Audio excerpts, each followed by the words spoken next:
What is up?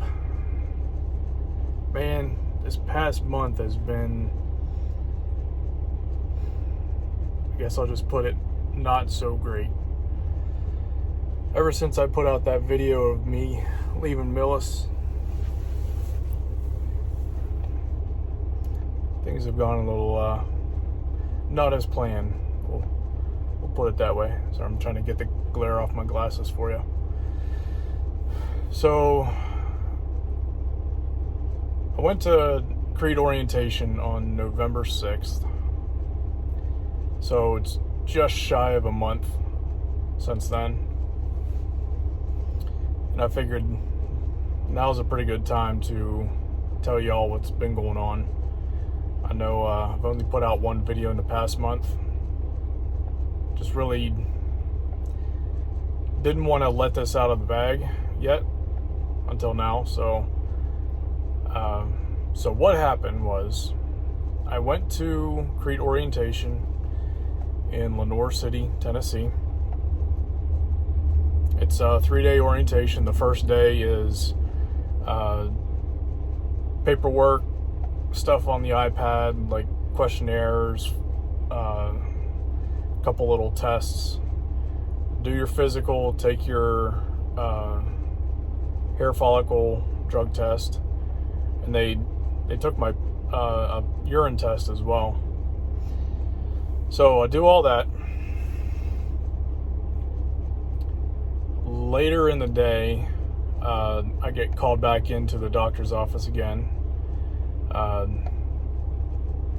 and they wanted to take my blood pressure again. So come to find out, my blood pressure was borderline high, but still fine. But what threw up a red flag for them was there was a ton of sugar in my urine. And come to find out, the nurse practitioner there, I was in her office, and she told me the news that my blood sugar was 250 and my A1C was 11.3. So for those of you who have been tested for that, know that those numbers are not good. Really bad, actually. So she let me know that I'm officially diabetic and that she would have to disqualify me from moving forward with the Crete hiring process for the time being. This is just temporary until I can get to a doctor, get things under control, and see, their cutoff for the A1C is 10. Like I said, mine was 11.3. So if you don't know what A1C is, just look it up. It's essentially the 3-month average of my blood sugar. So it's a lot more complicated than that, but this video isn't to explain, get all technical and medical with that. So because it wasn't a full disqualification, like never being able to hire me again, they allowed me to go through the rest of the orientation, which was 2 more days worth. So I did that, came back home, and got an appointment with a doctor, because I haven't been to a doctor in eons, like decades. So get an appointment with a doctor, go in, see him, tell him what's going on. Well, he got me set up on medication. So I'm on, 3 different meds for now. Only one was necessary, but the other 2 kind of work well with the other one, and protect your liver and stuff like that. So I'm on those. He put me on a 3-month plan. but I really don't want to wait 3 months to try to get back to Crete.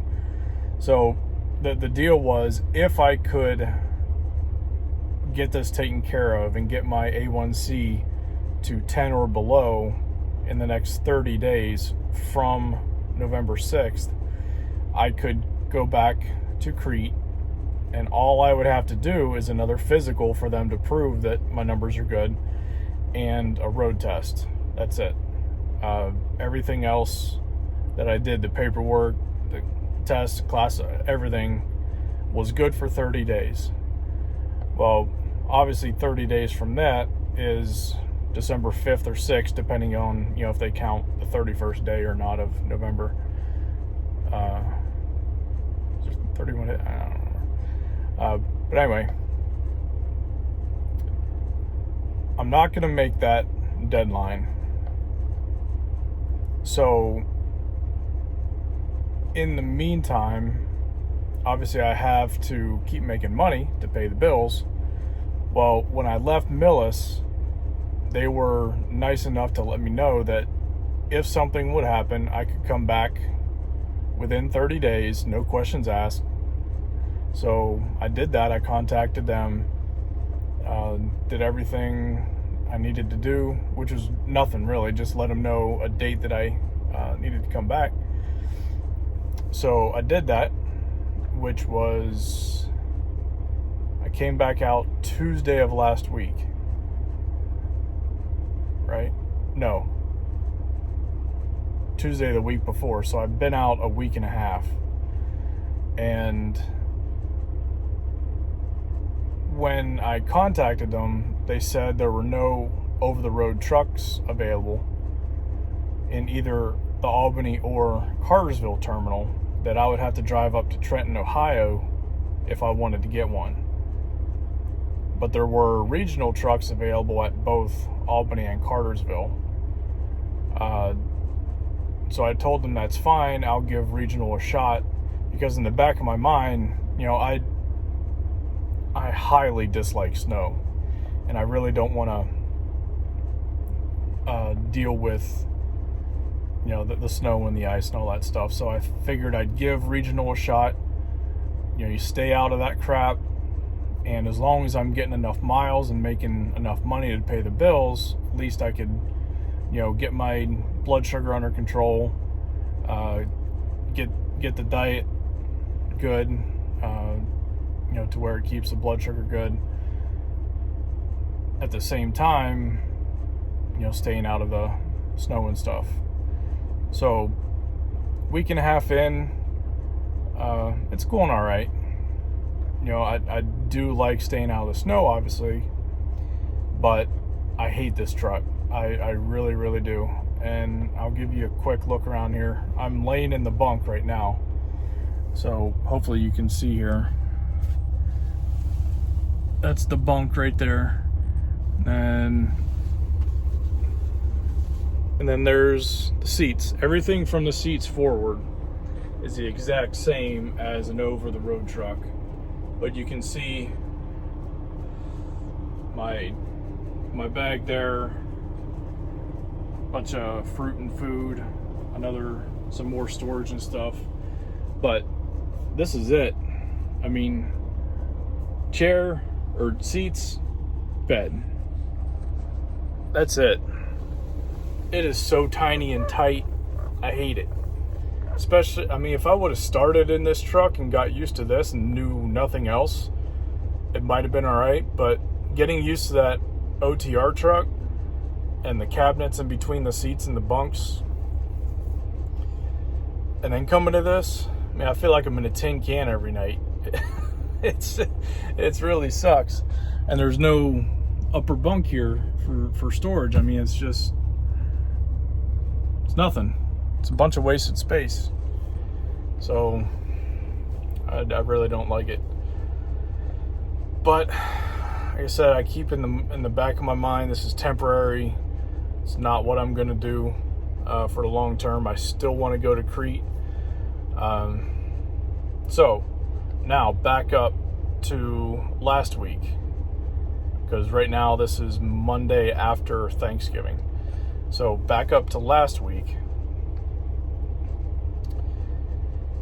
The other thing that made this last week and a half pretty crappy, I'll try to set the scenario for you. So I've been driving all day. It's night, so it's dark. I come up to a Love's that I had pre-planned to stop at for the night. And when I go to pull in, there's probably 5 or 6 trucks that are not moving, parked in the entrance, not parked in the entrance, but just stopped in the entrance. So I have to stop on the road. I can't go in because all these trucks are here, and I can't see what's going on up front. So I assume that somebody's parking or having trouble parking or whatever. Sit there for a good 10 minutes. So in the meantime, there's I think 7 or 8 trucks lined up behind me yet. So there's a lot of trucks waiting to park. Well, things finally move along, and I pull in, and there's a spot, the third spot in. So I turn left into the Love's, and this spot is on the right. So any of you drivers that are currently driving, there was not enough. Well, I had to turn left, and there was a little opening there that I could kind of get straight. I tried to get straight, but couldn't get quite make it a straight back. So I pull left there and then start backing. And at one point, in order to get my tandems lined up with that spot, I had to turn it into a blind side at one point. Now, with the pressure of all these trucks behind me, watching me, they're tired, they want to get in, they want to get fuel, they want to get parked, just like I did. Me being tired, wanting to get parked, wanting to get shut down, and it being a blind side, you could probably think what's about to happen. Me in my hurriedness and stupidity, I end up hitting, backing into the front quarter panel of another truck. So I'll throw a picture of it right here for you. So this is what I do to the other truck. Well, I don't know if any of you out there have ever backed into anybody else or backed into anything in a semi-truck with a trailer. I didn't feel a doggone thing. Not a bit. The only reason I ended up knowing that something was wrong was another guy had blown his air horn. So I heard that, set the brakes, got out and walked to the back, and I saw that damage. Well, the driver of that truck was out there looking at the damage and was pretty hot. And I asked him, and it was a serious question. I asked him, did I do that? Well, he looked at me, he's like, yeah, you did that? Well, I mean, what? And he was Jamaican, which, the Jamaican accent and being mad, it was very, very difficult to understand him. So he was just going on and on and on. So I finished parking, and then, got back out and dealt with him, gave him the company insurance, and everything. So we exchanged everything and that we need to do. And I just felt like absolute crap because, now this is going to go in my DAC report.